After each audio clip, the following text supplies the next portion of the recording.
Hi, in this video we're going to show you yet another tool you could use to make a bootable Windows installation flash drive. So if you don't want to use the Microsoft Media Creation Tool or Rufus or Ventoy, you could try this one. It's free to use as well, so it's called ISO2Disk. So you just simply install it on your computer after downloading it, and you can run it. All right, and then you just need to choose your ISO image. I have a Windows 11 image here. And then you can burn it to a CD or to a flash drive. So I have this 128 gig flash drive here that only shows 115 for some reason.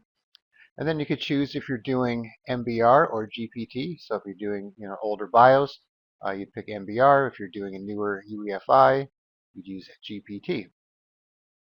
And then you can have the option here to create a Windows installation USB or a Windows to go USB. All right, so now that we have everything configured, we're going to click Start Burn to configure the flash drive. So of course everything on the flash drive is going to be erased, so keep that in mind. So make sure you don't have anything on it you need to keep.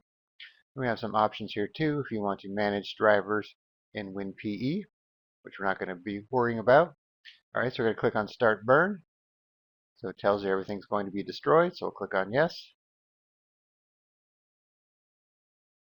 All right, so this will take a few minutes to complete, so I'll pause the video and then be back when it's finished. All right, so the process is complete, so we'll click on OK. Let's take a look at our flash drive here.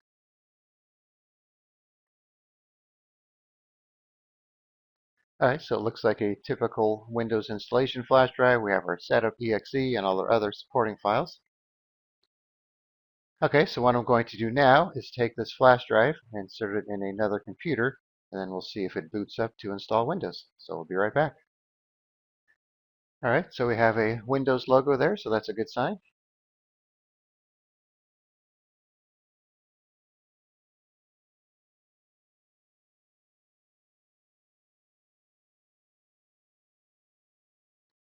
All right, so now we're in the Windows setup, so you can see it did a pretty good job.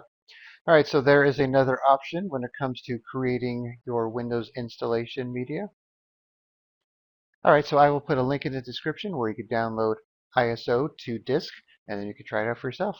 All right, thanks for watching, and be sure to subscribe.